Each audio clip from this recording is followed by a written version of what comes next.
Лю, ну что, в общем, сидим мы в кафе.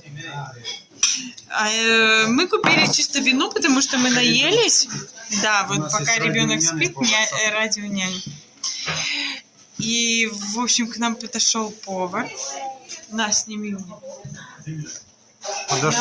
К нам подошел шеф-повар, сказал, что вы приходите, вкусности всякие кушайте.